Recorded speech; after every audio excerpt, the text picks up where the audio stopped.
We are recording this. This segment will also be up on our YouTube page. If you'd like the link, just let us know. Shoot us an email. We'd be happy to share that with you. I don't know who wants to watch an hour and a half, review of what we already discussed, but hey, you can put it on 2 times speed and make me sound like a chipmunk, something like that. Let's talk before we dive in. We had some homework last week, so there were a few pieces that we needed to cover. Let's see, let's open up a whiteboard here. A few pieces that we need to cover. First off, homework piece number 1, we had everyone work on a budget sheet. So that's not something we're going to discuss right here, right now, just because that's a very private thing. So we'll spend some time. We're going to encourage everyone to take advantage of a free 1-hour lab afterwards where we can look and apply specific strategies that we talk about in the college course. The budget sheet's going to be a part of that. And interestingly enough, we actually do this with our clients. I met today with some clients that we've had for the last 7 or 8 years. And every 2 or so years, we'll send out a budget sheet for them just so that we can review how everything's looking and make sure that we're still on track. So that budget sheet's important. They actually got the same budget sheet that you did. So this is an important piece of what we're looking at. Homework number 2, everyone did a risk tolerance quiz. The risk tolerance quiz kind of works like this. It's a scale of 1 to 99. 1 through about, I would say about 30. If you scored between a 1 and a 30, and there were a handful of you that did, you should be looking at fixed assets, things like bank accounts or CDs. Bonds. Yeah, so bonds, maybe some types of fixed annuities, something that's a little bit more protected from market volatility. Your risk tolerance is relatively low. We need to make sure that we have a portfolio that matches accordingly. If we scored between a 31 and a 60, we usually will say this is something that needs some kind of active management, meaning we need some kind of strategy. We need a sell strategy. We can't just passively index invest. It doesn't match your risk tolerance. We need some kind of position that will reduce downside exposure. May not give us as much upside, but it's going to limit the downside. It'll give us better return for what it's worth than bank CDs and bonds and annuity accounts. So maybe we should look at something like that. If we scored between a 61 and I'd say an 80, then we should be looking at index investing. The best way, in my opinion, to do this is through an ETF. A lot of people swear by mutual funds, and that's all good and well, but I think an ETF is a much more efficient way to do that. Plus, they're so much faster. I hate when I call into a 401k company and they say, okay, we got your recommendation, we hear what you want to do, but we've got to wait until next market close before you trade. I don't want to wait until next market close to buy or to sell out of something. With an ETF, the moment I put in that sell order, it's done. I'm out of it or I'm into it. I don't have to wait. So for that and many other reasons, I think ETFs are the way to go. ETFs are the way to the future. I mean, in the next 5 or 10 or 15 years, people are going to shun away from mutual funds altogether. We'll be focused on ETFs more than anything else. So if you scored between a 61 and 80, look at some index investing, find some good ETFs out there. And if we scored 81 plus, then we should be looking at individual stock. We need something that's very speculative, something that's very risky, but that gives us the most upside potential. So depending on your risk tolerance, that's kind of where we fall. The biggest problem that we see is when someone scores a risk score of 42 and their portfolio is a total risk score of 76. That's a problem, and that needs to be adjusted. I don't have any problems with taking risk as long as you've got the stomach for it. If we don't have the stomach for it, if we're losing sleep at night because the markets are so crazy and the election and whatever else, then we should reduce our risk exposure. So that's the second piece of homework that we had, risk tolerance. If you didn't get that risk tolerance quiz, just let us know. We'll send that out to you again via email. Everyone who attended last week should have that risk tolerance in their email box. Piece number 3 is the top 5 holdings. So dig up your mutual fund lists or something like that, and we can go through and look at those. We'll use Yahoo Finance and teach you kind of how to analyze some of those mutual fund positions. Now you're saying, wait a minute, Gage, you just said mutual funds suck and we should only be doing ETFs. The problem is most 401k providers don't allow us to trade in ETFs yet. It's not a common thing. It's not very popular. So for most of us, we have mutual funds that we can choose from, and we don't really have any other options beside that. A lot of financial advisors actually will peddle mutual funds as well, which is all good and well. I mean, there are good mutual funds out there. I don't want to make it sound like everything is awful. But if we have better investment options that hold either a lower amount of risk or a better amount of growth, then we should be looking at those things. And quite honestly, if you're paying a financial advisor, that's something that they should be bringing to the table. If there's one thing that I cannot stand is when you get a cookie cutter XYZ portfolio that everyone gets. It's much better to tailor that towards positions that we think are a little bit more appropriate for you. So actually, we sit down with a lot of our clients, with most of our clients, and say, hey, we want you to list out 10 companies for which you think you're a brand ambassador. What are some companies that you think just cannot do any wrong? And we give you 2 or 3 weeks to sit down and review that. But then you come back to the table and say, you know, I really like Apple. I buy all their phones. I believe in the Apple stuff. I've got a MacBook, whatever. I like Coca-Cola. I drink 2 Cokes a day and I'm super unhealthy, but I can't get myself off of it. I like Costco because they are ethical and I like what they're doing and blah, blah, blah. You build all these companies that you yourself purchase, and then that's a perfect way to start building a portfolio from there. Now, I'm not saying we dump all of our money into those 10 stocks, but that should definitely be a part of your portfolio. It's something that you are passionate about, which means you should invest in it. I personally also think we need to match with that risk tolerance. So we will also make recommendations based off of what your risk tolerance is and things like that. But to go into, I don't know, I don't want to be picking on any firm. So let's just make up a name, Edward Jones, and they throw a whole bunch of American funds at you. I don't think that's a good approach towards investment management. So we take a little bit different approach. So this is everyone's homework. We're going to dive into some of this tonight. Yeah, I guess let's do it, right, Rich? Anything to add? The one piece I will add, although we are going to cover it, but it's just tied to allocation, right? As you get closer to retirement, you know, Gage has done a nice job laying out everything from safer investments through higher risk or more volatile positions like stock. Well, the reality is we have folks that are in retirement that have individual stock positions. That's okay, but we're really talking about the portfolio overall. And what we're trying to do is, as you get closer to retirement, you obviously want to be able to shift towards more conservative positions because that exposes you to less risk should there be some volatility in the markets. And we don't want you stressing out. And frankly, one of the concepts we shared last time was this concept of a house where you have foundational items, the foundation with very little risk or fixed investments. Then the walls maybe have a little bit of risk, a little bit of upside, and then the roof. And when a storm comes, obviously what's the first part of your house to go? And it's the rooftop. And that's your investments that have the greatest risk. So as you near retirement, you want to start minimizing the amount of high risk investments and then shift towards foundational items like your fixed and your lower risk market-based positions.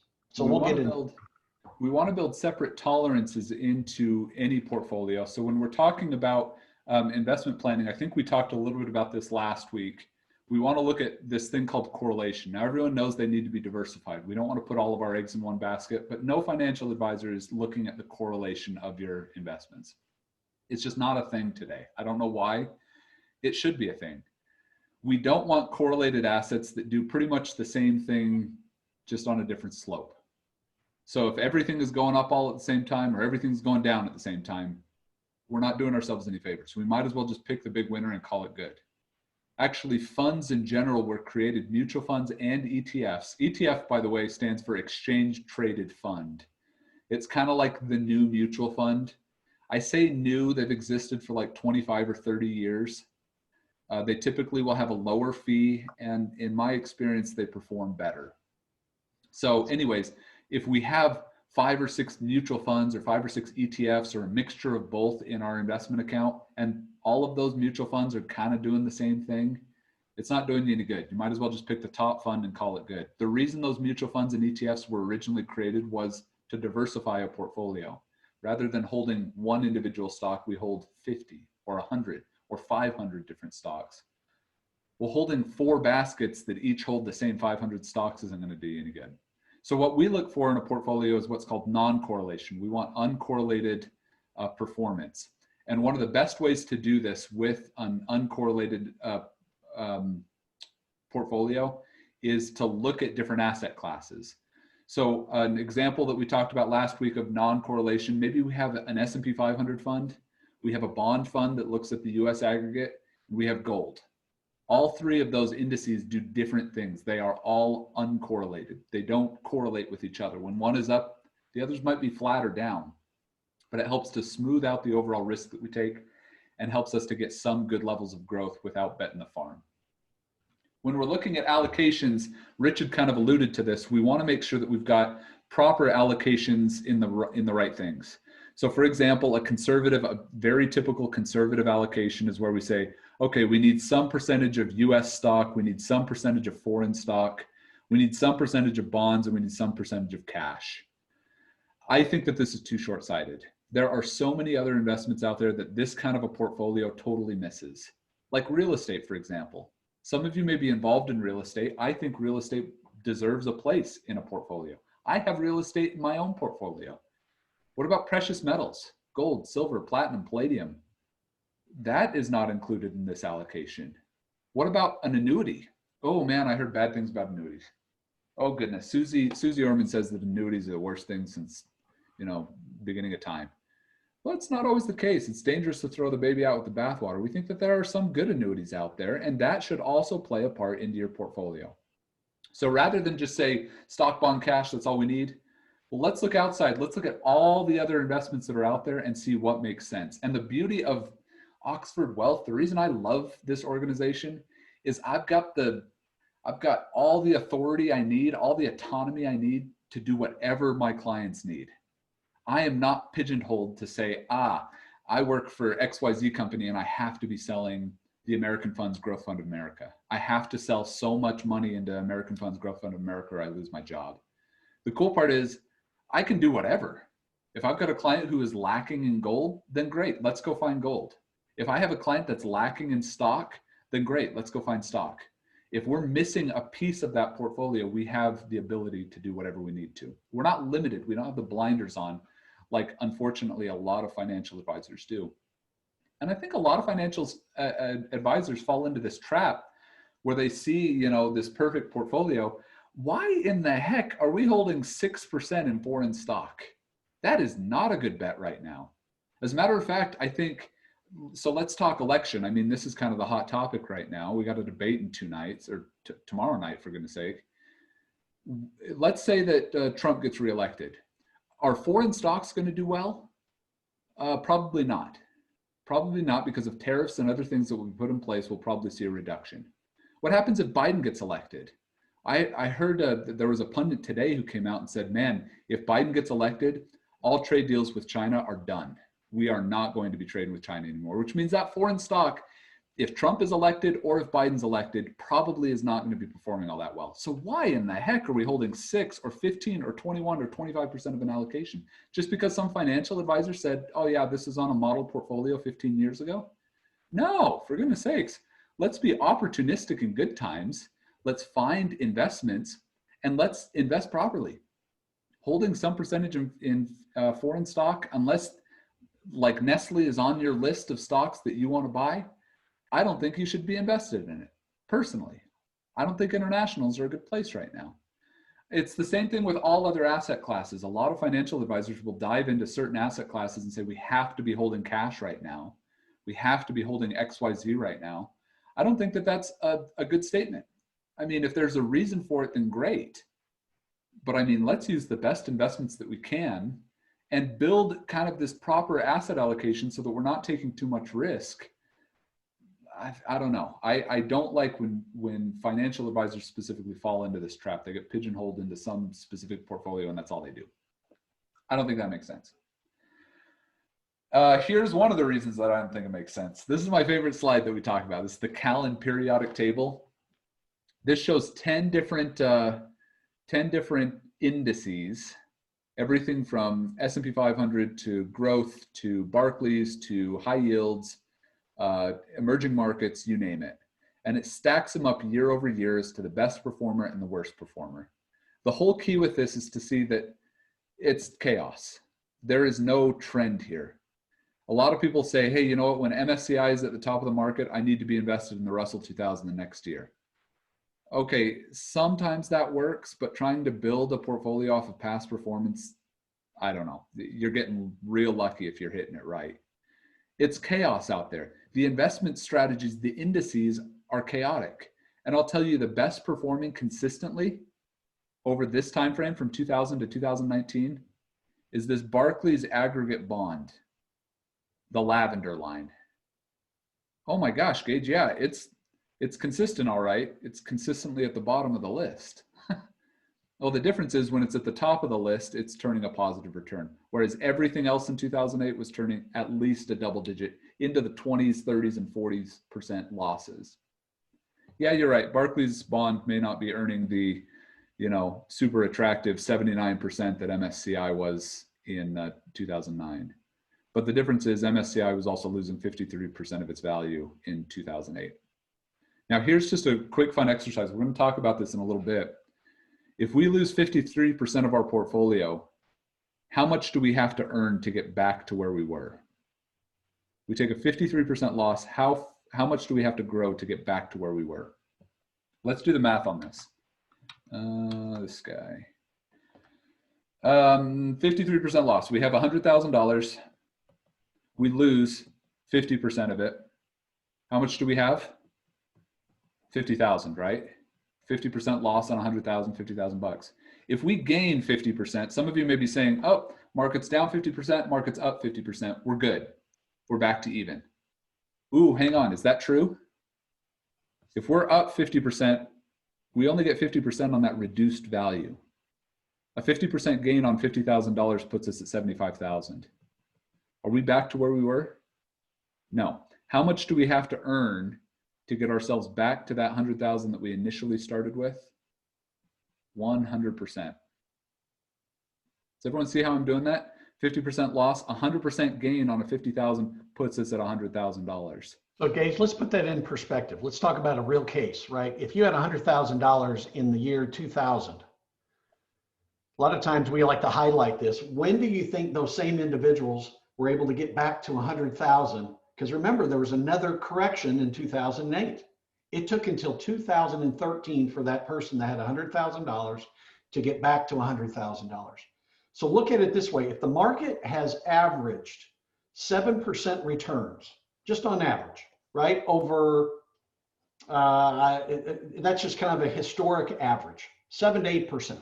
If you lose 50%, you're looking at least a 12, 13, 14 years to get back to where you are. Losses kill portfolios. So you've got to minimize the downside risk as you near retirement. And you're going to hear me keep saying that. You got to be wise. Don't get greedy to try to get an extra 3, 4, 5% on your portfolio.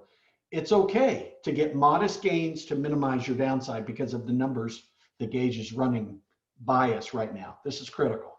So watch this. I mean, when we go back to this Callan periodic table, and MSCI is down 53%, but don't worry because the markets are up. The MSCI is up 79% the next year. Are we even back to even with that crazy phenomenal growth? No. What happened the next year? We were up 19%. Are we still back to even? No. Spoiler alert, no, we were not. And then the problem, we had an 18% loss the next year. So if you were invested in MSCI because it was king of the hill from 2003 to 2007, you actually have been suffering a significant loss year over year because those losses kill portfolios.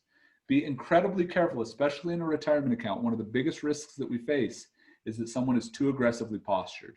Now, again, if that's your wiring, if you're okay with that kind of risk, then great, shoot for the moon. But for most of the people that we meet with, they say, I don't want that kind of risk. I need to depend on this income. I need to depend on the performance of this portfolio. I can't afford to be losing even 26% in high yields. Those are bonds, by the way. High yields are bonds, and they were down 26% in 2008. Be very, very careful of that kind of risk. and start to look outside, start to open the blinders and say, okay, other than stocks and bonds, what is out there to help me grow my account? Drawdown is a critical discussion as well that we need to have. If I flip back here and we look at the S&P 500, in the year, in 2008, the S&P 500 was down 37%, okay? The problem is that doesn't account for its total peak to trough loss, or what we call the drawdown. The S&P 500 started to lose in September of 2007. That's when things started to really fall apart. That's when those banks in Iceland started to declare bankruptcy, and everyone's saying, why in the world do banks in Iceland matter with us? Well, all of a sudden Lehman Brothers and Bear Stearns and all these other companies are starting to fail. That started in September of 2007. The market started to tank. We see 2008, we were down 37%. But also into 2009, it wasn't until March or April of 2009 that we actually started to recover back to where we were. So there are 3 months on this side of 2008 and 3 months on that side of 2008 that are also not included when we look at that January to December snapshot. So what's the total drawdown? The S&P 500 was down 52% if you include those extra 6 months. 52%. And again, how long does it take us to recover a 52% loss? Well, in the case of the S&P 500, we weren't turning a profit until June of 2013. So in 18 months, we lost, and it took us 4 years to recover, 5 years in some cases to recover. And that's assuming that you have the discipline to hang in there. The problem is those losses just kill portfolios. We've got to be incredibly careful, and don't overlook your drawdown. Peak to trough loss. What does that look like? Gage, keep in mind as well that that is just the market average was 52%. If for those sitting in more aggressive positions, they were down 60%, 62%, 65%. And those poor folks that were leaning on that income to generate, or those assets to generate income in their retirement years, they had to keep working. They couldn't retire when they wanted to. So just be cautious in being greedy and wanting to always shoot for the sun, moon, and stars as you get near retirement. And don't fall for that gambler's fallacy. I also had a call with a client this first thing this morning, and we're looking at rolling over his 401k. We've been managing some after-tax assets for him for the last 2 or 3 years. He says, oh, Gage, my 401k is going gangbusters right now. We allocated him in the best strategies that were available with that 401k, and he's doing, one of his positions is up like 17% on the year. That's great. He said, man, I'm feeling real good about this. It's performing so well. I gotta hang in there. I gotta keep riding this wave. Okay, we say all the time, gaining another 5 or 10% isn't necessarily going to change your life, but losing 20 or 30 or 40% definitely will. Be very, very careful. We've been very nicely rewarded for the market recovery that we've seen, but we've got to be incredibly cautious moving forward in case there is another drawdown. Markets are trading at all-time highs again. That's the time that you, generally speaking, want to get out of the markets.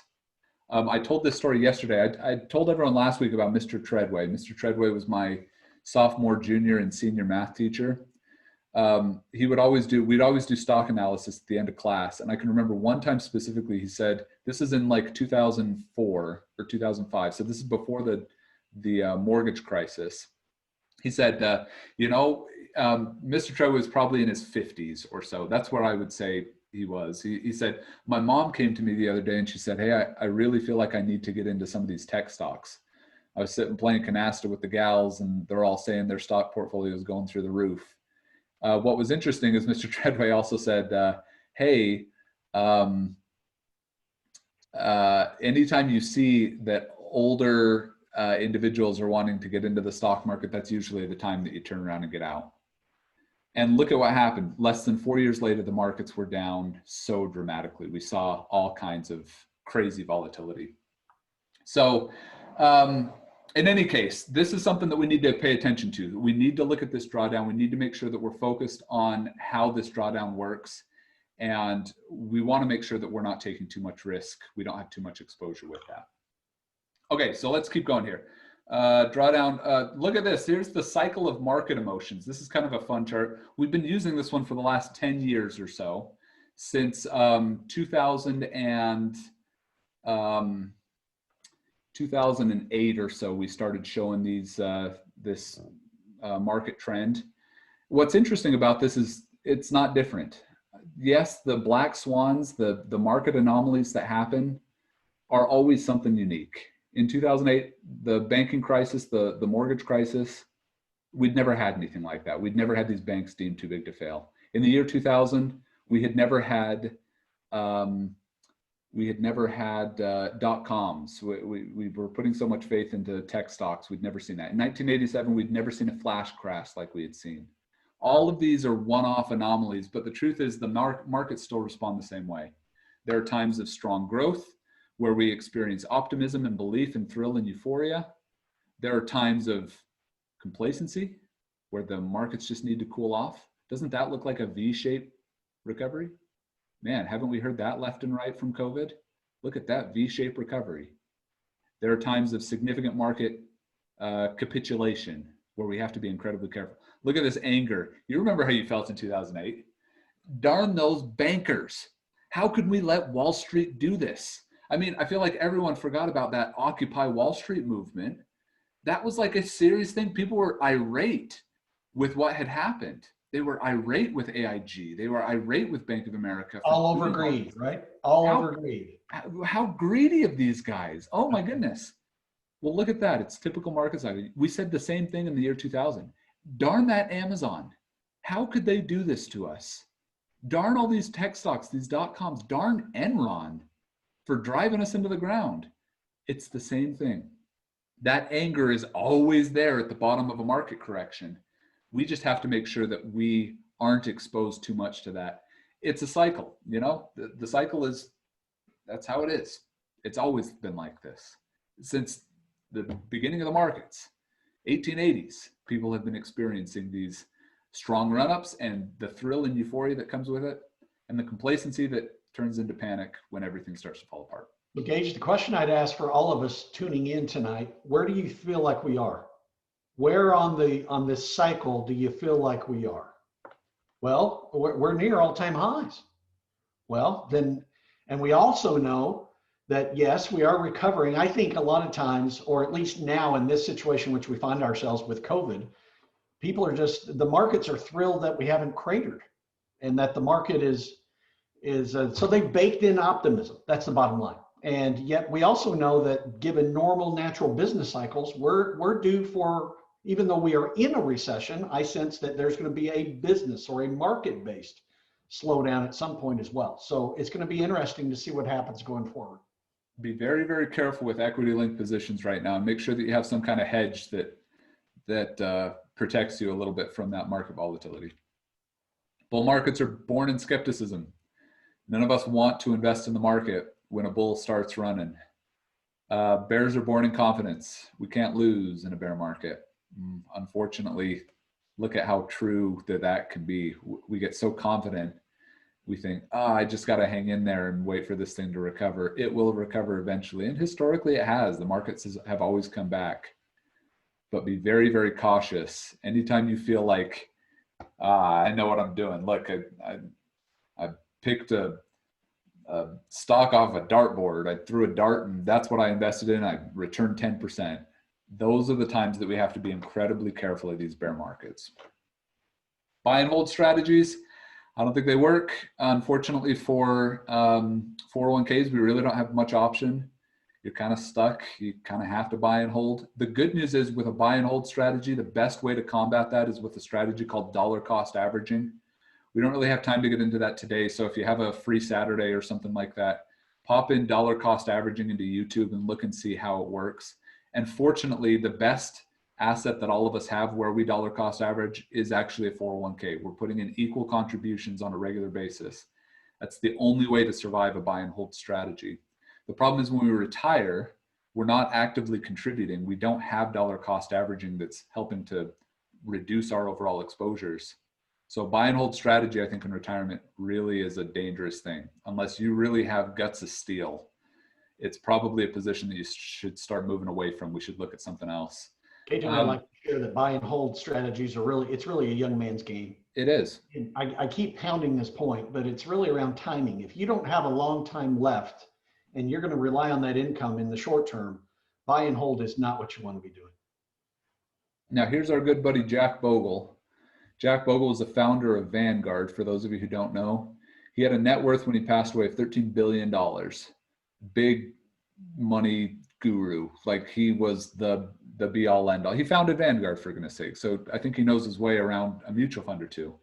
He was quoted to always say, like, his catchphrase, buy right and hold tight. He also said on CNBC in 2013 that we should prepare for at least two 50% declines in the next 10 to 15 years. So buy right and hold tight, and you're going to lose 50% of your money. Okay, let's take a look at that buy right and hold tight. Does that mean that we just hold stocks and bonds? No, we should be diversifying our portfolio beyond just stocks and bonds. Unfortunately, Vanguard doesn't really have a whole lot of those options. They focus primarily on stocks and bonds. Okay, maybe that works if your net worth is $13 billion. You can afford to buy right and hold tight for 250% corrections. But my own personal retirement, I can't afford that kind of volatility. I also don't have the stomach for it. I'm not even that old, and I don't have the stomach for that kind of volatility. So I have allocated my portfolio a little bit differently than Jack Bogle would, because I don't want that kind of volatility. Look at this. We've seen this. This is my investment history. As long as I've been involved in the markets. There's 2000, 53% loss in the markets. There's 2008, 52% loss in the markets. Here's COVID. That was a 35% loss in the market. So just in the last 20 years, we've had at least 3 occurrences where there's been greater than a 30% loss. But Gage, look at where the markets are now. They're back to all-time highs. Yes, that's true. But again, be very cautious. This is nothing new in the markets. And if we're learning anything, look at how long it took us to lose 54, 53% of our value. It took about 3.5 years. 2008, 18 months. This year, 6 weeks. It's getting faster. So no longer can we say, it's getting a little rocky. I'm going to jump out, on month 3 of the loss. There's a very good chance by the time we go top to bottom, it's going to be so lightning fast. And that's because of technology. That's because of high frequency trading. That's because of all the algorithms that are floating out there. I heard a statistic today that said 65% of all the trade volume is based off of algorithms. 65% of all the buys and sells on any given day is because of computer programs. And man, computer programs can act a whole lot faster than you can. Unfortunately, I would like to say they work even faster than we can. To be totally honest, we have a lot of fund managers that use algorithms because the market has gotten so competitive and so freaking fast. We have got to do something to take advantage of these lightning fast buys and sells. And if this doesn't tell you why you shouldn't invest in mutual funds, what happens if you need to get out? You got to wait until next market close before you can. So you got a whole day ahead of you. You got 24 hours of trade that you're totally subject to. Again, ETFs, you don't have that. ETF, you get out, you're out. I think that that's a better option. Losses kill portfolios. I mean, how long does it take to recover from a loss? 50% down means 100% up. Well, even a 30% down means that we got to gain 43 to get back to where we were. So a 35% loss in the S&P 500, that means we got to get 54% gain before we're back to even. It's a dangerous game. Percentages are really, really deceptive. People say, yeah, I got down 30, but I'm up 30. I'm good. No, not quite. Down 50, but I'm up 50. I'm good. No, definitely not. You're still suffering a 25% loss. Be very, very careful when losses kill portfolios. Fang effect, we don't really have time to get into this, but there's just been so much faith put into Facebook, Amazon, Apple, Netflix, and Google. I should add Microsoft to this, and I should add payment processing companies like Visa and MasterCard. If you take those 8 stocks out, these 5, Microsoft, MasterCard, and Visa, the S&P 500 has returned like 4 or 5% historically. These companies are the reason we've seen such a tremendous run up. Are there any similarities between these 5, between those 8? They're all tech. Facebook, Amazon, Apple, Netflix, Google, Microsoft, MasterCard, and Visa. They're all tech. Now I get MasterCard and Visa are considered consumer cyclicals, but still they're very, very tech linked. What caused the 2000 correction? The tech bubble burst? Okay, I don't know. We're putting a whole lot of faith into these billion, multi-billion, and trillion-dollar corporations. We've got to be very, very careful with that. There are good mutual fund families. There are good fund families out there, and there are some that are not so good. we'll teach you kind of how to dissect this a little bit.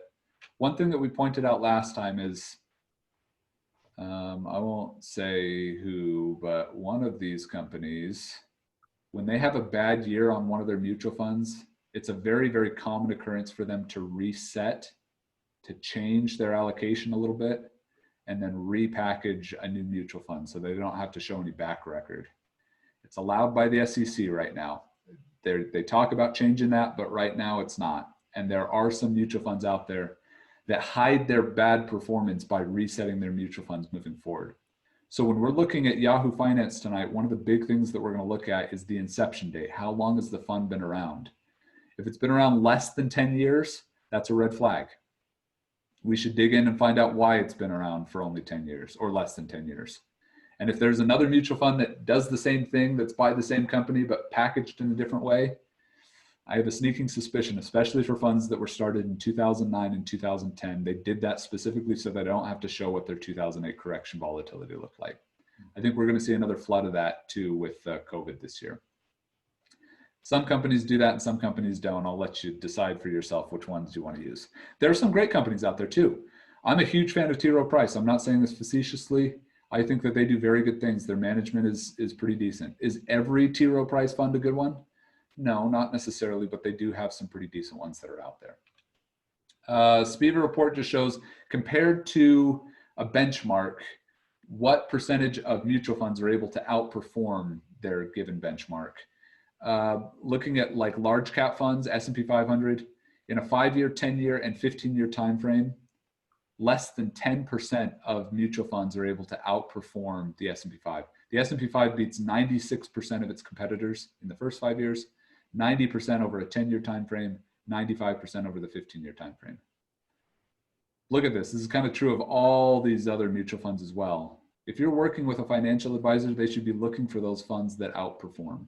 Gage, so the next question is then why do I pay fees? Yeah, exactly. Why does anybody have a financial advisor if they're going to put me in a fund that 10% of the time I win and 90% of the time I'm doing worse than the just sticking into some index fund?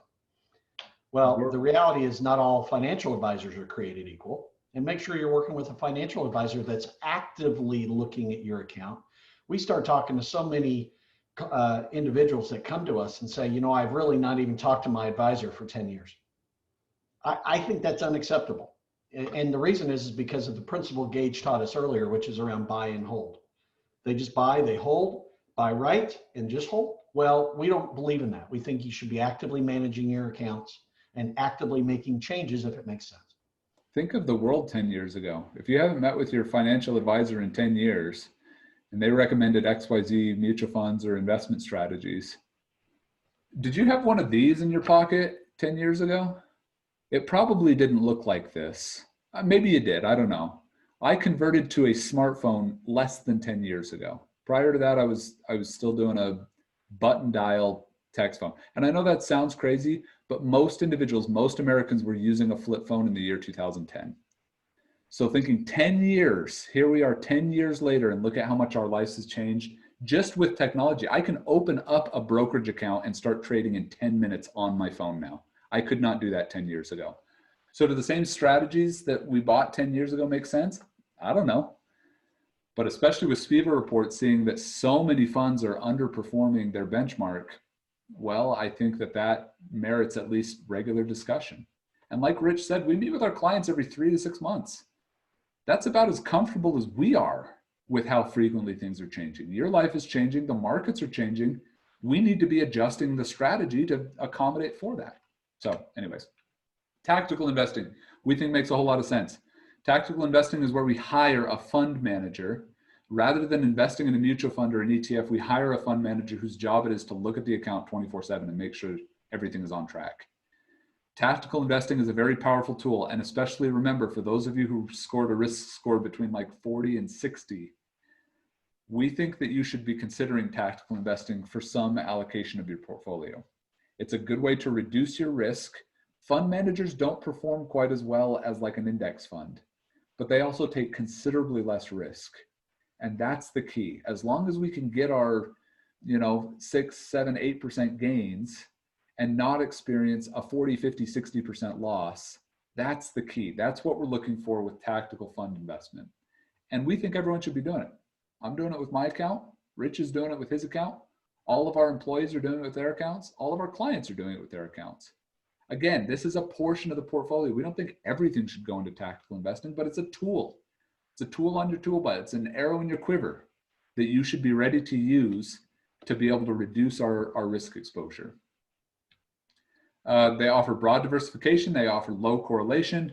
They do periodic rebalancing. They make tactical buys and sells. They have the discipline to do that. That's the other thing. When things are running up, a lot of people say, oh yeah, I said I was going to sell in September, but I'm not going to sell in September now. Things are looking too good. We don't have the discipline to make those hard decisions. Well, these fund managers do. They know, they have the expertise, they know when to get in and they know when to get out. And in many cases, they're frequently more cost effective than an average mutual fund. You should be building this financial dream team around you. A financial advisor, a social security advisor, a CPA, a tax advisor, long-term care specialist. We should have an attorney, someone who can take care of that critical stuff and not so critical stuff, like a trust. We need to surround ourselves with these professionals. And then most importantly, make sure that these professionals are talking to each other. Too often we find that the financial advisor won't talk to the CPA and vice versa because the financial advisor is afraid that the CPA is going to say no to their plan, or the CPA is afraid that the financial advisor is going to say no to their plan. Well, if one of those professionals that you trust is saying no to a plan that the other professional is trying to roll out, don't you think it makes sense to have a couple of set of eyes on that to make sure that it's in your best interest? We think so. I'm on the phone frequently with CPAs of clients, and we will recommend attorneys a lot of the time because we know that this is a critical piece of people's retirements. We need to make sure that we've got those critical documents in place. And all of these professionals should be working for your benefit. You're hiring them on, like you're the CEO and you bring on a CFO, you bring attorney counsel, you bring a comptroller, you bring all these people around you to make sure that you're making the best decisions. A CEO isn't supposed to know everything about finances. They're not supposed to know everything about taxes. They're not supposed to know everything about legal. They surround themselves by those professionals and then they inform themselves and make informed decisions. That's kind of how we think everyone should be treating their retirement. You're the CEO of You Incorporated. Surround yourself with those professionals who can give you good advice. Make sure that you're working with fiduciary. Whatever you do, fiduciary is key. Unfortunately, financial advisors are not held to that standard. A lot of fiduciary financial advisors exist, but right now there's no requirement. There's no legal requirement. There was a law that was supposed to be passed in 2016 that didn't actually go through, the Department of Labor injunction that said, we want all of our financial advisors to be fiduciaries. Powers that be decided that it wasn't politically expedient, so they struck it down. We think that all financial advisors should be fiduciaries. And if you're working with a financial advisor, make sure that he or she is a fiduciary. That just means they're acting in your best interest. The other option is what's called a suitability option. They just have to make sure that it was a good idea at the time it was sold. They have no ongoing responsibility. A fiduciary is always responsible to make sure that you're in the best position possible. How do you find out if your financial advisor is a fiduciary? Ask them. Hey, are you a fiduciary? Now, more than likely, they're always going to say yes. Of course. Yeah, oh yeah, I'm a fiduciary. Tell them to prove it. What requires you to be a fiduciary? We'll say, you ask me, hey, Gage, are you a fiduciary? I'm going to say, yes, absolutely. How are you a fiduciary? Well, I hold a Series 65 license, which requires me to take a Hippocratic oath of sorts with the SEC every year that I'm acting in the best interest of my clients. I also don't collect commissions or fees. I'm a salary-based employee, which means I take the incentive to sell XYZ product because it pays me better completely off the table. If you work with us, then great. If you don't work with us, great. I get a salary either way. That's the important part of working with a fiduciary. We just need to make sure, A, they have the licensing to act as a fiduciary, and B, their compensation structure doesn't lean into any conflicts of interest. A lot of financial advisors that are commission-based will sell A shares, mutual funds with huge front-end sales loads. I don't think those are in your best interest, but guess what? It pays the financial advisor way better than sitting in an iShare. I don't know, to each their own. Questions to consider. Do you have the discipline to know when to get into cash? Do you have the discipline to get back into the markets? Would emotion play into your investment strategy What if you could make money even when the markets went down? We always hear about like that movie, The Big Short, where these really smart guys figured out a way to sell the market short.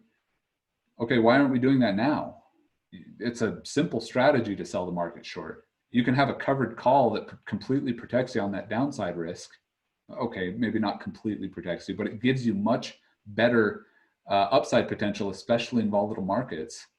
Let's look at like the volatility index. Let's look at the ETF VIX. I mean, that's a good way to offset some of that risk. We need to have some of these strategies in place because the markets are kind of a crazy place right now. So let's dive into investment strategies. We're going to talk about savings, CDs, money markets, stocks, bonds, mutual funds, annuities. We'll cover some life insurance, and just based off of time, we're probably going to cut out of long-term care.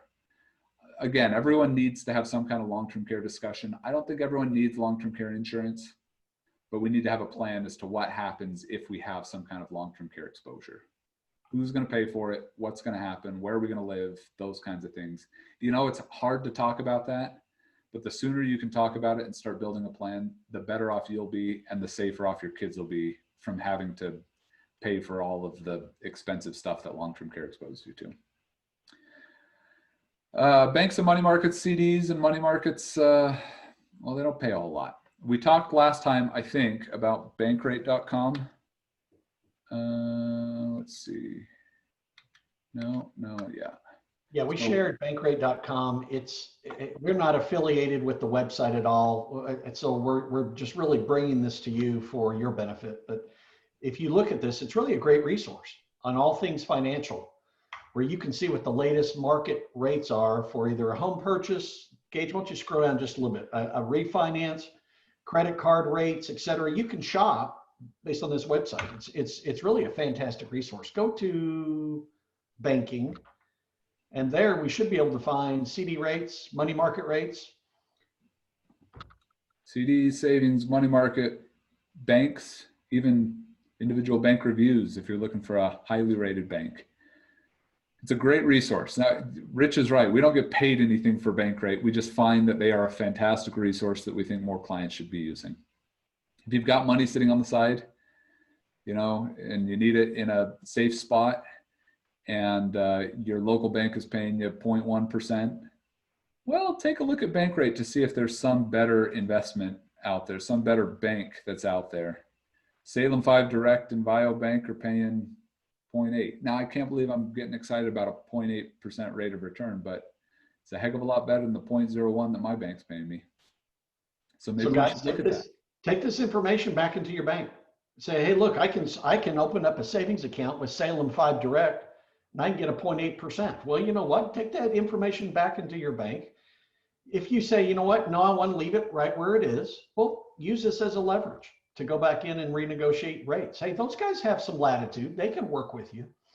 And so, yes, and we're going to go into some other products, but the reality is 0.8% is not very good. And there are better products out there. We talked also about what we're going to talk about annuities here in a moment, around a fixed annuity. Fixed annuities do better than what we're talking about with a CD and a money market. So there are better options out there. We think banks are perfect places for safe, liquid money. If you have an immediate need, you have an emergency fund, bank is a place to go. Is a bank a good place for investment? Absolutely not. Even the best savings rates out there won't keep up with inflation. So we should look to other investments. Traditionally, stocks, bonds, and mutual funds. We talked about stocks last time. What kind is the common? Oh, I gave it away. What kind of stock do all of us trade? Common stock. Preferred stock is usually reserved for executives. That's the big stock bonus that they get, you know, when they make a big sale or lay off 100,000 people, whatever. When we trade, we're generally trading common stock. So when you look up the price of Tesla, because, you know, they're building a plant just south of Austin, let's jump in on it. We're going to be buying common stock of Tesla. Elon Musk is the one who gets the preferred stock. Now we have these bonds. Remember, corporate, treasury, and municipals. Corporates are loans to corporations. Like, in order for Tesla to build this plant, maybe they say, we don't want to give any more stock away. So instead, we're going to ask for money. We want loans. Well, we can loan money to Tesla, and in exchange, they pay us an interest rate. Treasuries are the same thing to a government. we loan money to a government, whether it's the US or Germany or Brazil or China or South Africa, whatever. We can loan money, and that's called a treasury. And then we have those municipals. Now, what did I say about municipals last week? Municipal bonds and Social Security do not go together. A lot of people don't realize this, but municipal bonds will increase the taxation of your Social Security. It's dramatic too. That's one of the line items that Social Security looks at to increase the taxation. Shocking, I know. What do municipal bonds have anything to do with Social Security? I don't have a clue. But they do not mix. If you are collecting Social Security, you should not have municipals. If you hold municipals, you should wait to collect Social Security. Quite frankly, I would think the vast majority of the people on the call today are in Texas. We don't have a state tax in Texas. So the whole reason people get into municipals is because they're federally tax exempt, which is good. We're all paying federal tax, but they're also state tax exempt. What does that matter? We don't pay state taxes in Texas. So why in the world would we hold municipals if we're not even exposed to state taxes? Now, if we were living in California or New York or Colorado, where state taxes are relatively high, okay, then I get it. We might want to look at that. There's a place for a municipal, but generally speaking, especially for Texans, there's no reason that you should be holding municipals. And especially if you're collecting Social Security, it doesn't matter where you live, you should not be holding municipals. A lot of financial advisors don't realize that either. We've met with clients in the past who are holding portfolios in municipals saying, what the heck? My Social Security was taxed at the highest rate. I only have income that's being generated from these municipals. What gives? Okay, your financial advisor doesn't understand how municipals will undo what Social Security will do. You got to look at the entire picture. You got to look at the bigger picture there. Let's talk about these things called mutual funds. So mutual fund, we talked about last time, is like a mug of investments. Where'd my mug go? Here we are. All of these different stocks, bonds, and mutual funds packaged up into this nice little package that we can all buy. The investors here, all of us, we pool our assets, we pool our money, we give it to a fund manager. Fund manager invests in securities, stocks, bonds, other mutual funds. Those securities generate returns, and those returns are passed back to investors. That's how the cycle of a mutual fund works. There are different types of mutual funds. I'm not a fan of A shares. You pay a big front-end sales commission to get into them. I'm not really a fan of C shares for what it's worth because you pay a high ongoing fee. I love iShares. If you're going to invest in mutual funds, then iShares is the way to go. Lower fees, better management, no front-end sales commission. We want to be looking for those no-load funds, and there are a number of different types out there. We'll dive a little bit deeper into those using Yahoo Finance. Now, this is another free resource that everyone can use. We're going to spend probably the next 10 or 15 minutes on this site. Yahoo Finance. Let's open up a new tab. I've got a couple preloaded here just so that we can take a look at them. Finance.yahoo.com. Again, everyone can use this site. You don't even have to have a Yahoo membership to get in. You don't have to pay anything. There are plenty of great resources out there. I know a lot of people use MSN Money. I know that a lot of people use Google Finance. Those are also great resources. When I got my MBA, we were like all entrenched in finance.yahoo. So that's the thing that I know. And in my opinion, I think it's a better resource than anything else that's out there because it gives you good financial news and it gives you all the financial data you can stand. So one thing I want to look at, last week we talked about these target retirement funds. VTTVX is an example. This is the Vanguard Target 2025. Remember how we feel about these? We're not fans, right? And the main reason for it, we can look at the fees. I can click on it. So the whole key here is you type in your ticker symbol, punch that in here, VTTVX. It pops you up into the mutual fund profile. We pay a mutual fund fee of 0.13 with this. But then we also have to look at the holdings. We've got to see what this mutual fund has inside of it. And we scroll down here, we see that we're in the Vanguard Total Stock Market Index, the Vanguard Total Bond Market Index, Vanguard Total International Stock, Vanguard Total International Bond, Vanguard Short-Term Inflation Protected Securities. What are those? Those are also mutual funds, which means our mug is full of other littler mugs. And guess what? The Vanguard Total Stock Market Index also has a fee. So in addition to the 0.13 that we were paying, we're now paying another mutual fund fee of 0.14. What? You got to be kidding me. These are incredibly fee inefficient. They are not good investment vehicles. And unfortunately, 65% of Americans have a target retirement fund in their portfolio. Now, I'm picking on Vanguard here. I had Jack Bogle earlier. I feel like I'm picking on them left and right, but it's no different with any other investment company, including my Halo T. Rowe Price. All of them have these target retirement funds, and all of them are bad. And we think that, you know, at the very least, every 6 months, you could sit down and see how the target 2025 is allocated. You could allocate in those same strategies and you'd save yourself 0.13%. Oh, Gage, that sounds kind of hard. Well, I'm sorry. This is your money here. I mean, you should have a little bit of skin in the game. And put money directly into a target retirement fund and hoping for the best, I don't think is a good idea. Now, I mentioned before, where are we here? Here is this is the Oxford Wealth 401k. These are our options. Now, I'm being totally honest with you. These are the pieces that we can invest in within our own 401k. There are some good ones and there are some bad ones out there. We're going to look at 3 specifically. And remember, what we're looking at, we're going to look at the Morningstar rating.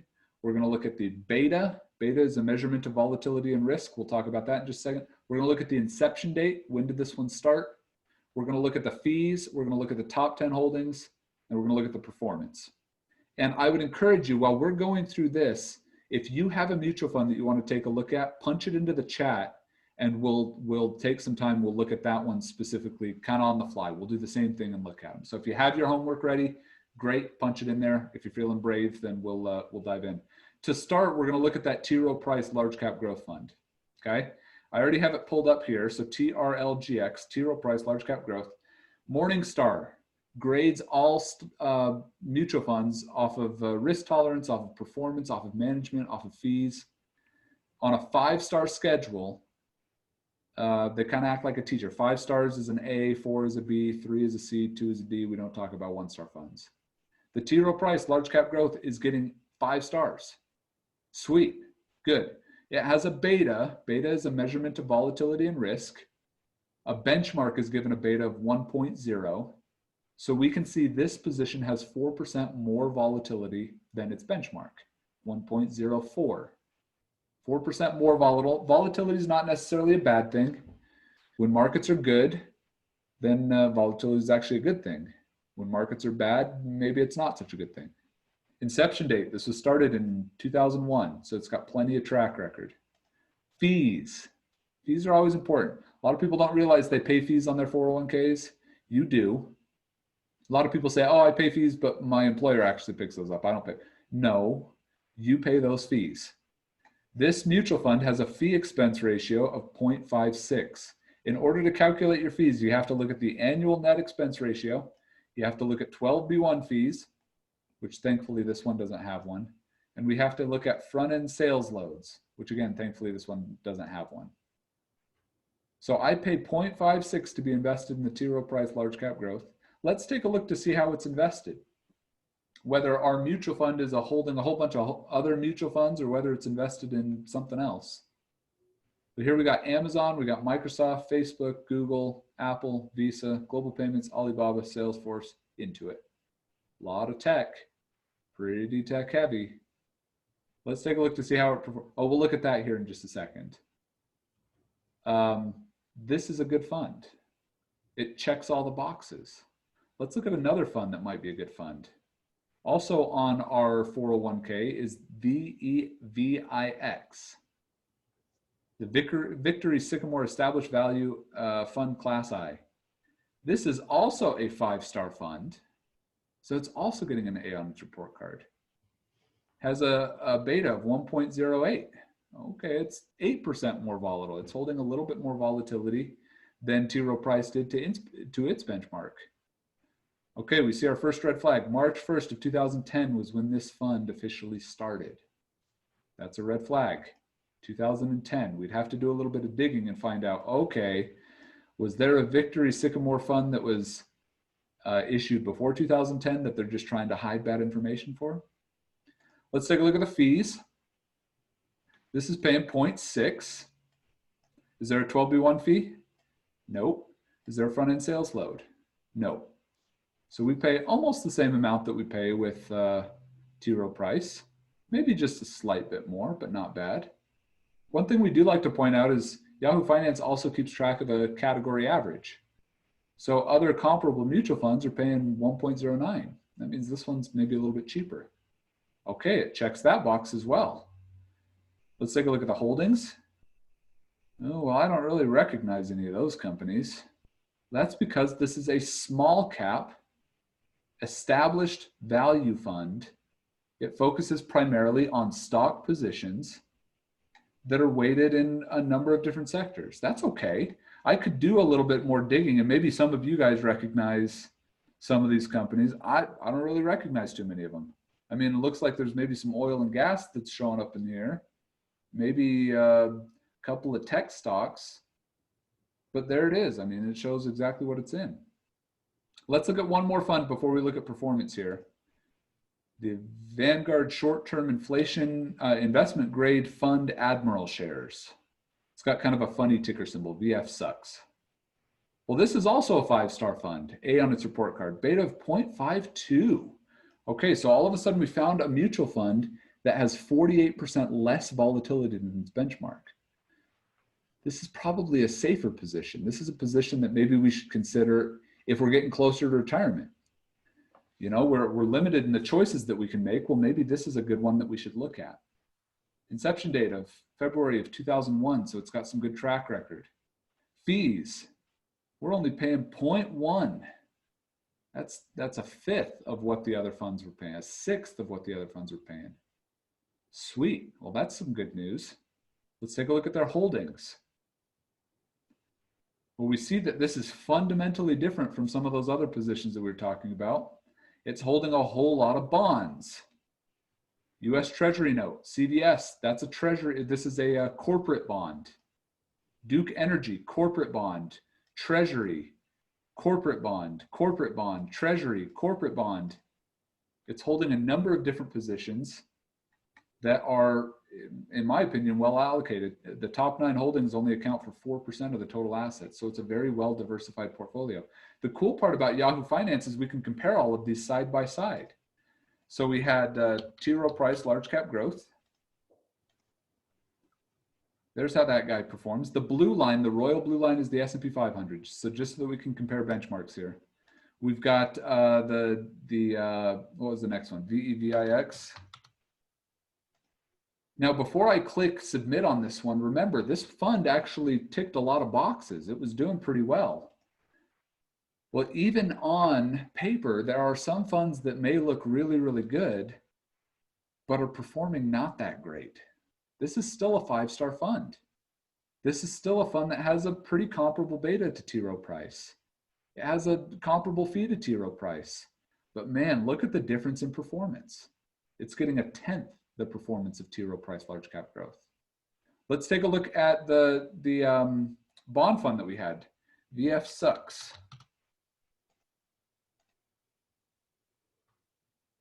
Wow, okay, this is quite different then.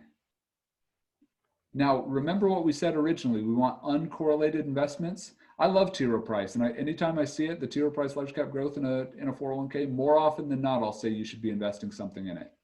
But we need something that's diversified. Now, let's just take a look at the blue and the purple line. Let's say that we invested some money in T. Rowe Price and some money in this Victory Sycamore. Are those correlated? Yeah, you better believe it. Anytime one of these things is dipping, both of them are dipping. Anytime we see some level of growth, they're both pretty much doing the same thing. There's a dip, there's gain, there's a dip, there's gain, there's COVID, there's a gain. Is that correlated? You better believe it is. Is that doing us any good to hold these two different funds? No. No. Let's get out of that. Now let's look at this bond fund, this Vanguard bond fund. When the markets are tanking, the bond fund, what's happening to it? It's uncorrelated. It doesn't fall. When the markets are growing, what's happening? It's not going anywhere. It's staying nice and flat. That is a good example of uncorrelation. And when we look at a portfolio, we're going to try and find 2 positions that are uncorrelated, and we're going to balance the allocation between those 2. If you're a little bit younger and a little bit more risk tolerant, we're probably going to put more in the aggressive position. If you're saying, I'm getting ready to retire right away, then we're probably going to put more in the conservative position, but we're going to use both of those to balance each other out. Now, Julie had a question. How do we show the comparison chart? If you jump onto Yahoo Finance, and this is going to be a little tricky because the markets are closed right now. Normally, you could click on this tab right here, top corner. During the day, this is going to say S&P 500. Right now, we're trading in the futures market, so it's showing the futures. What you can do, though, is you can type in the ticker symbol for the S&P 500. And if everyone wants to write this down, it's GSPC. You type in GSPC, and that's the S&P 500. You can click on that tab. Here's the S&P 500's profile page. Now, it's not a mutual fund, so it doesn't give us all this crazy stuff. It doesn't show like the holdings, and there are no fees with the S&P 500. Here's a spoiler alert. Nobody can invest in the S&P 500. We can invest in funds that track the S&P 5, but there's no way for you to get into this index as it exists. It's impossible. Nobody can do that. What I do here is I click on this full screen, and it pops up the comparison chart. Now, what I do, I like to see track record going back a little ways. So I'll take, instead of saying, you know, I want one-day returns, or I want year-to-date returns, or I want max returns, I click a specific time frame. I say, let's look at like the beginning of 2008, and let's take it to current. I want to see what happens when the market's correct. I want to see what happens when the market's gain. One thing we would encourage everyone to do, which let me show you what I got here. I pulled all of our S&P, all of our Vanguard, no, what am I trying to say? All of our 401k funds with Oxford, I put them on the same chart. So again, the blue line is the S&P 500. So this one that's like this, oops, like one that's like this, and then it goes like that. That's the S&P 500. And I looked at all of our holdings. We have one that's outperforming, T. Rowe Price. We have one that's comparable. It's actually the Vanguard S&P 500 index. It's an index fund that's made to mirror exactly what the S&P 500 does. And you can see it's the line that mirrors exactly what the S&P 500 does. We have a whole bunch of other positions. Even in our own 401k, we have a whole bunch of other positions that I wouldn't touch with a 10-foot pole. Now, to be totally honest, when we opened this 401k, the reason that we opened it was because T. Rowe Price was offered. It was the only menu option that offered that fund. I, quite frankly, don't care about all these other positions. I don't even look at them. My own allocation is balanced between the positions that do well and a position that's conservative. In this case, the Vanguard corporate grade bond position. That's what I think everyone should be doing. And you should look at all of your fund holdings in your 401k to see which ones perform best and which ones have too much. So Gage, let's tie this back to one of the concepts we shared earlier. If you've got 4 or 5 mutual funds for the sake of diversification, remember we talked about correlation, uncorrelation. You're not diversified, or you may be diversified, but you're correlated in your diversification. So you're not doing yourself any good. And as we've shown or will show you, is that many of these times, these mutual funds are all investing in many of those same stocks. So why would you sit there and buy Netflix in 6 different mutual funds? Why would you buy Amazon in 6 different mutual funds? Just pick the winner and go with it. And just go with it. As long as the fees are reasonable and they're not taking on too much risk, it makes a lot of sense. Just go with pick the winner and then pick something else that is not correlated to that investment. There is no sense for Rich and I to diversify between all of these 15 different mutual funds. It doesn't make any sense because just like Rich said, they're all going to be holding a lot of similar positions. And even the positions that aren't similar, they're going to be performing pretty much the same way. In the short term, there might be some slight differences, but I'm not investing in a 401k for the short term. I'm investing for the long term. So in that case, yeah, absolutely. I should pick the position that performs the best over time. So everyone, I think, should be doing this with their own 401k. If this is something that interests you, I mean, I could talk about this all night, and I've already spent way too much time. We aren't going to have too much time for Social Security, which isn't a good thing. But this is such a critical piece. Everyone needs to know how to do this. They don't teach this in school, unfortunately. I wish that they did. This is a very basic concept to where we can go through and track exactly how these things are performing so that we can make good financial decisions, because that is ultimately the key. We want to be making the best decisions with the options that we have at hand. And if it's within the 401k, We need to show you how you can make those good decisions. If it's outside the 401k and you have any investment option available to you, look, you think the T. Rowe Price is good, then let's look at an ETF, QQQ, one of the best managed ETFs that's out there. Man, it makes that T. Rowe Price look like a bond fund.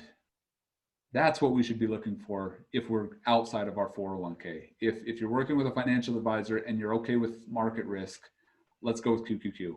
Fees are low, they're like 0.2, and performance is stellar. So, you know, that's kind of how we feel about this.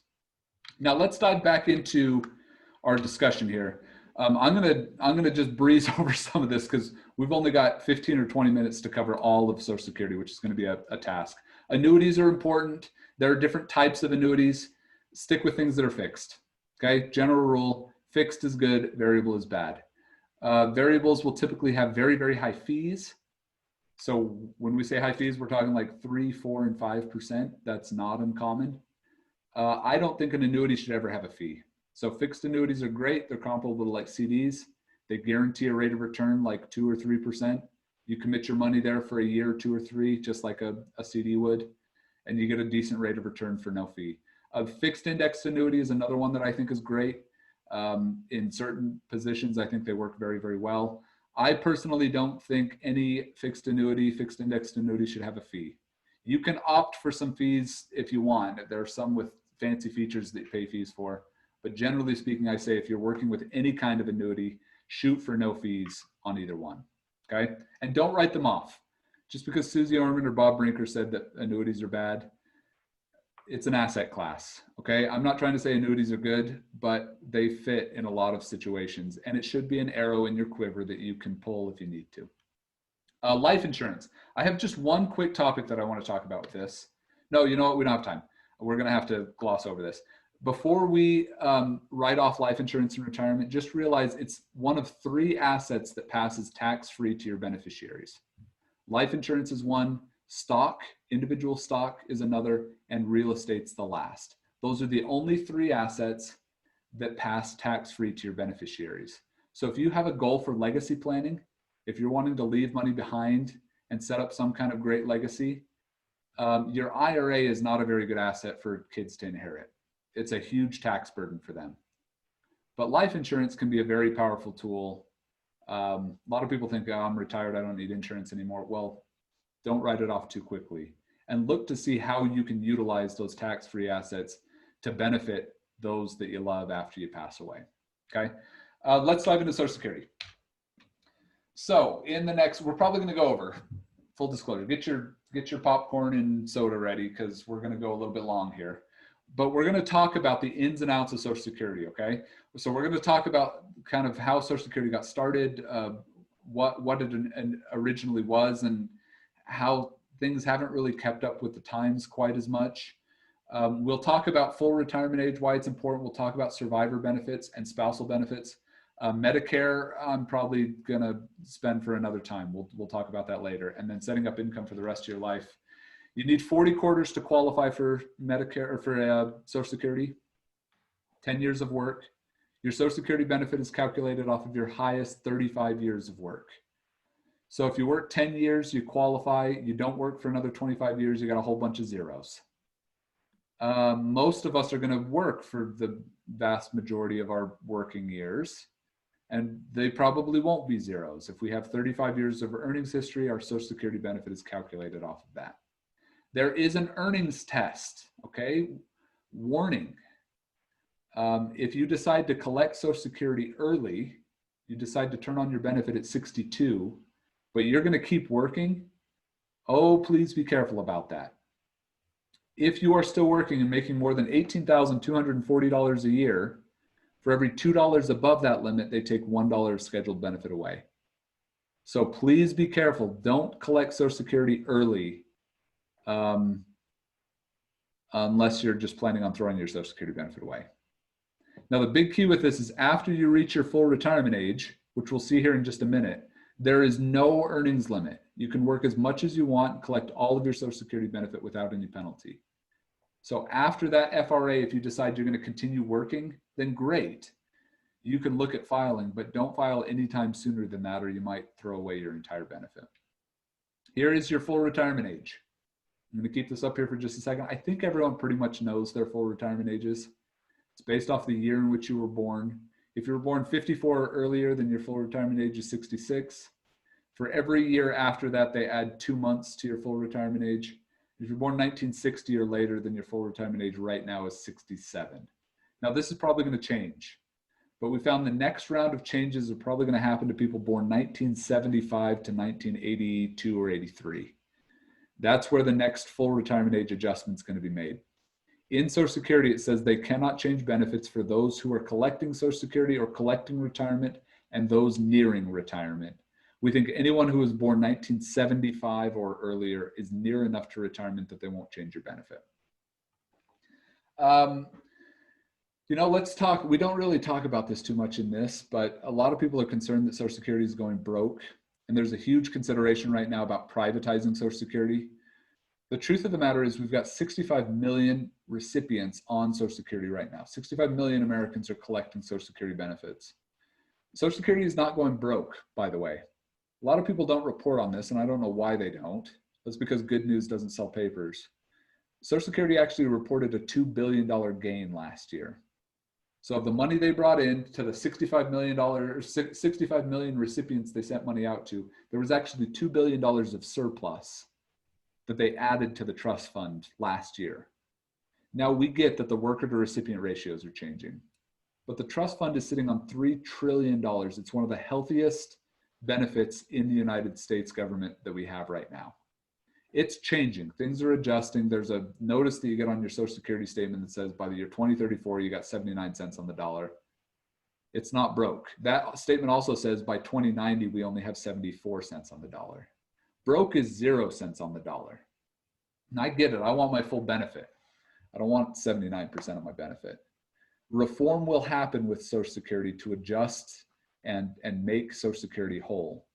And I can confidently say that my generation and my kids' generation will all collect Social Security in some way, shape, or form. It's probably not going to be the same as what it is today, but it will still be there. It is a fantastic benefit, and it's wonderful. I mean, 65 million Americans are collecting it. They're not going to go through and do any rampant changes because that would affect a third of the population. I don't know. We hear all these doomsdayers and everything like that. I don't think it makes sense to fearmonger, especially when it comes to Social Security. Yeah, the key message, I think, Gage, is don't file for Social Security early because you're afraid it's going to go broke. Don't be hasty. Look, you are a huge voting block. They're not going to tick off seniors. They're not going to do that. And so be aware of what it means. You can see here on this chart that the earlier you file compared to a full retirement age of 66, that if you do file at 62, yeah, you're going to take a 25% discount on what you would have received at full retirement age. And then if you just let that ride until age 70, you're going to get an 8% credit each year on your Social Security. So does it pay to wait? Yes, but don't be making that early decision because you think it's going to go broke. That's the wrong decision. Please don't do that. Now, we're also not saying don't file at 62 ever. Quite frequently, we'll tell people, I was meeting with clients today who we actually recommended for the wife to file her Social Security benefit the moment she turned 62. However, we were also telling the husband that he should wait until 70 to file for his benefits. Oh my gosh, Gage, you just totally threw your credibility out the window by saying he had to wait until 70. Well, in his case, he had very good life expectancy. His wife had even better life expectancy. The bigger check is going to stay with the surviving spouse. So we're going to do everything we can to maximize the bigger Social Security check. And because the wife is going to inherit that bigger check when the husband passes away, there's no sense in waiting for her. She should start her benefit right away. Now, again, that's a strategy. We're using strategies to figure out how to maximize Social Security. And we're utilizing these 8% delayed retirement credits as much as possible. Taking Social Security at 62 because Social Security is going broke, I got to get in there, I got to get my foot in the door and get my money. No, that's a horrible decision. Please do not do that. As a matter of fact, if we look at this, assuming that your full retirement age benefit is $1,000 a month, the difference between 62 and 70, look at that, it's almost double. Your age 70 benefit is almost double what your age 62 benefit is. You take a 50% hit from your age 70 benefit by filing at 62. Gage, where's the break even? I want to know about the break even. Usually if you file at 62 to 70, the break even usually happens at 76 or 77 years old. So you got to live to be 76 or 77 before you are in the money with this Social Security's age 70 strategy. What's the break even between full retirement age and max retirement age? Usually it's like 82 or 83. And there we start to have some questions. Do you have longevity in your family? Is there a chance that you'll make it that far? We looked at the longevity statistics last week. Remember what it was? A couple, the chance that one of you will make it, if you're 65 today, the chance that one of you will make it to age 90 is 50%. It's actually 1 in 5 of us will make it to age 95. So delaying Social Security might make sense. We might make more off of our Social Security benefit by waiting. Now, again, I'm not telling everyone to wait until 70 to file. It just depends. We need to know what your strategy looks like. Cost of living adjustments are an incredibly important part of Social Security. We know in recent years, Social Security cost of living hasn't been that much. That's because inflation hasn't been that much. Consumer price index isn't that high right now. Inflation's staying relatively low. As a matter of fact, we had 3 years in the last decade where we had deflation, where the costs of goods and services actually decreased 1 year over to the next. The beautiful part is that Social Security is cost of living adjusted. Are your other income sources cost of living adjusted? If you have a pension, is it COLA adjusted? I guess that was redundant. Does it have some kind of CPI index protection? Your investment account, does it have inflation protection? Social Security does, and that's one of the big reasons that we think it's just an absolute gem. Now, we don't have too much time to talk about this here. We have special rules that apply specific for Texas teachers. If you pay into the TRS, the Texas retirement systems, please be very careful with this. You might be subject to the windfall elimination provision or the government pension offset. My own father is subject to this. We need to have a discussion to see how specifically that affects your benefit. More than likely, your benefit's going to be reduced from what you see on your statement. But we need to see what we can do to offset this as much as possible. Maybe we tell you, hey, don't take out of your TRS until you turn 72 and start filing for Social Security as early as possible. We've had that discussion with clients before. So just realize that exists out there. We can talk about it if it applies to you specifically. We can dive a little bit more in, but we just want to scratch the surface to open your eyes, I guess, to some of what's out there. Now let's talk about spousal benefits. You can file for a spousal benefit as early as age 62. You could be eligible for up to 50% of your spouse's benefit. You can also qualify for Medicare. So in my parents' case, my mother didn't work too much outside the house. I don't think she qualified for Medicare, but because my dad did, she is also Medicare eligible under his record. Spouse with the higher benefits must file for benefits before any Social Security benefits can start. What about widow benefits? This is another important piece. You can claim a widow benefit as early as age 60. A surviving divorced spouse, whether they're married or not, can also collect off of that ex-husband's, ex-wife's benefit. A child of a deceased parent can also collect off of benefits. And the whole key with this is you can utilize a strategy where a widow or a widower could collect survivor benefits until they turn 70 and then switch. They were collecting some of their money, they switch over to someone else's money. Let's look at a case study here. If I can jump to the right tab. We got Bob and Mary. Bob is 61 and he's passed away. His PIA, his monthly check was $2,000 a month. We have Mary. She just turned 60.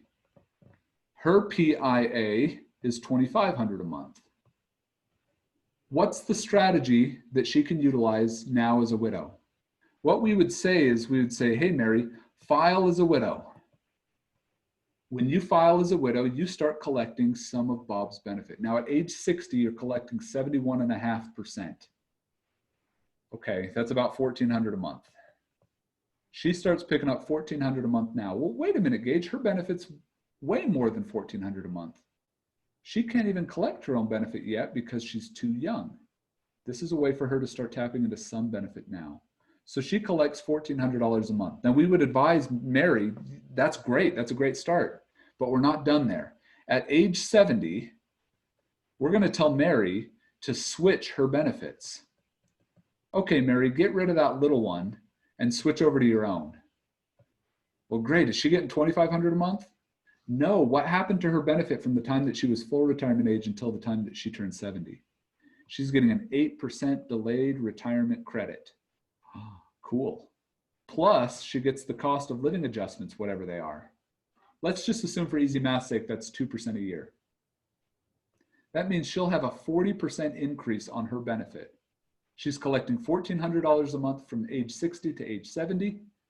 And then her own benefit when she switches turns into $3,500 a month for the rest of her life. Does that change Mary's life? You better believe it does. Now, you are also eligible if you are divorced. Divorced spouses can also collect, sorry, my phone's going crazy here. Divorced spouses can also collect as long as A, they were married for 10 years or longer. One time we were talking this and a lady said, when we were doing face-to-face classes in Georgetown, she says, dang it. So what happened? She said, if I'd known it was 10 years, I'd have stuck around for another 6 months. Has to be 10 years. You have to be married for 10 years. And a lot of people say, ooh, I think I might be close to that. It pays to know. If you're 10 years and a day, you're good. If you're 9 years and 364 days, you're not. 10 years is the cutoff. Number 2, you have to be divorced for 2 years, divorced, for 2 years. And number 3, you have to be unmarried at the time of the claim. But guess what? For all of you divorced individuals out there, you can also collect a widow benefit if that knucklehead passes away. Now, don't go getting any crazy ideas. I don't think they pay Social Security to felons, so don't go killing him or her off. But just realize if something happens, then we need to have a discussion. You are now eligible for widow benefits, even though you haven't been married to him for 20 years. These rules also apply to divorced individuals. So you can collect 50% of that ex-spouse's benefit, just like a regular spouse could, up to 50%. And that doesn't affect their benefit one bit, 1 penny. As a matter of fact, they don't even know that you filed. You can collect up to 50% off of their benefit. As a matter of fact, if they have multiple spouses that, they were married for 10 years, they're all divorced and unmarried, maybe you got 3 or 4 that fall into that category. Well, they can all do this. Every one of them could file a benefit off of that spouse, that ex-spouse. So just realize, don't write this off too quickly. Now, you get 50% of your ex-spouse's benefit or your benefit, whichever is greater. They don't give you both, unfortunately. I like the way some of you are thinking. You either get your benefit or half of your ex-spouse's benefit. You do not get both. And contrary to popular understanding, it used to be that you could get on an ex-spouse's benefit and then switch to your own.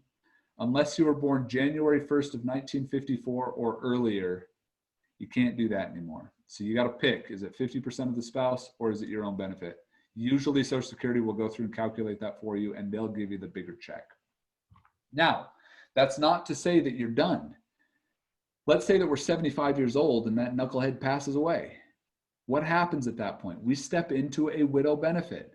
We are now eligible for 100% of that spouse's benefit. If it's greater than our own, then we should have that transition take place. Social Security does not volunteer that. You've got to kind of keep tabs on things a little bit. Pay attention to these benefits and make sure that you're utilizing as good of a strategy as you can for your Social Security. Divorce spouses. I got a question here. Can I get a benefit if I remarry after I start collecting on my ex's benefit? Can I get, yeah. Okay, Karen, that's a good question. So that's not a dating strategy, but absolutely. If your new spouse has a higher PIA, you can switch over to his. That is allowed. Now, on the speed dates, don't go saying, hey, what's your PIA? I need something higher than $1,500 a month. Yes, you can do that. You can switch over to someone else's benefit if you qualify. So look out for those options. Taxation of Social Security is critically important. Just realize they take your adjusted gross income. They take non-taxable interest. That's those municipal bonds. They take half of your Social Security income. They put it into this little calculator here. If you're married and you make less than $32,000, your combined income comes out to less than $32,000 and none of your Social Security is taxable. If you're between $32,000 and $44,000, half of it's considered taxable. If you make more than 44,000, then 85% is considered taxable. Gage, who in the world could live off $32,000 a year? Well, do you know what doesn't go against the taxation of your Social Security? What about those Roths that we talked about last time? Roth distributions do not show up as your adjusted gross income. I've got a client right now who has a $2 million portfolio. He's pulling out like $100,000 a year out of his Roth, and his Social Security is not being taxed one penny. Utilize those Roths as much as possible. We think they're very fantastic tools. Make sure to set up your own SSA.gov login. Go to SSA.gov and click on this My Social Security tab. Create an account. Keep your username and password. The ultimate thing here is we need to look at Social Security as the big picture. We need to find out what specific strategies make the most sense. We need to utilize those strategies, and then we need to coordinate all of the other assets that we have, from pensions, annuities, savings, property and assets, 401ks. All of those should work together so that your reliable income is consistent through your retirement. Don't overlook those buckets. I mean, we talked about those last time. An asset ladder is a very powerful tool. In culmination with your Social Security, with your pension, we're generating additional payments and still not depleting our total reserves. It's a very powerful tool, we think. So build that dream team. Questions to ask about Social Security. We're happy to go into this in more detail. So everyone has a unique situation. Everyone's Social Security puzzle looks a little bit different. But let's sit down, let's talk about the different Social Security strategies that make sense and try to build that bigger picture so that we can see what the income looks like and what we should expect in retirement. If you're already retired, then great. Let's take a look to see what tweaks can be made to improve the overall financial situation. Everyone that's on the call, we're going to invite to a 1-hour lab to where we can take the course materials, we can talk about investment strategies, we can sit down and start to fine tune them a little bit. That's the whole point here today. Now, you already know that I'm salary-based. Rich is also salary-based. We don't charge for any consultation or planning. We just don't do that. We don't believe in that. The motto of Oxford Wealth, I'm looking around for something here. This is real tiny, but maybe you can see it. It says, when you give out good, good comes back. We have that placated all over our office. We have it placated on all of our marketing materials. We believe in that. When you give out good, good comes back. And we are happy to be a resource of giving out good. So if it's a good time, if we want to sit down and start talking about some of these different strategies, then great. If it's not a good time, then great. Keep us in your back pocket. And when you're ready to start talking about investment, retirement decisions, let's, dig out the phone numbers and let's start talking. I'm going to come back to this. We do have times that are available. If you want to schedule this now, shoot it over to Lindsay. So Lindsay's on the call here. If you want to, she had to step out, but I'll write it down. Yeah. If you want to send a private message directly to us or a message to everyone as a time that you'd like specifically, then great. We're going to be reaching out to everyone and thanking you for participating. If you want to get a hold of us, here's our contact information. Our office is off of Whitestone. We're like right across the street from Target, up in Cedar Park. So if you are interested in meeting with us face-to-face, then great. We'd be happy to see you. We're doing primarily Zoom calls right now. Just in the midst of the pandemic, we'd rather play it safe than sorry. So if you would prefer a Zoom call, we'd be happy to accommodate with that. Feel free to reach out to me. You've got my email address there. You've got our phone numbers, Rich's email address there, and then Lynn, the founder of the firm. He started the firm in 1987 if you want to reach out to him as well. I'll put this information up there. Do a quick screenshot if you want it. Our website, oxfordwealth.com, you can get all of our information there. I'm going to jump back up to these times and leave these on here. So if you want to look at your schedule and lock in a time now, you can. Don't feel pressured to either. Guys, we don't believe in high pressure sales tactics. That kind of stuff drives me nuts. You sit down to meet with us, you'll have as much pressure as we put on you today, which hopefully wasn't a lot. I hope everyone feels okay about that. Okay, we're done. I'm going to stop the recording, but we're going to hang out here for any additional questions or concerns. So if you have any, go ahead and drop them in the chat or take yourself off mute. We're good to go.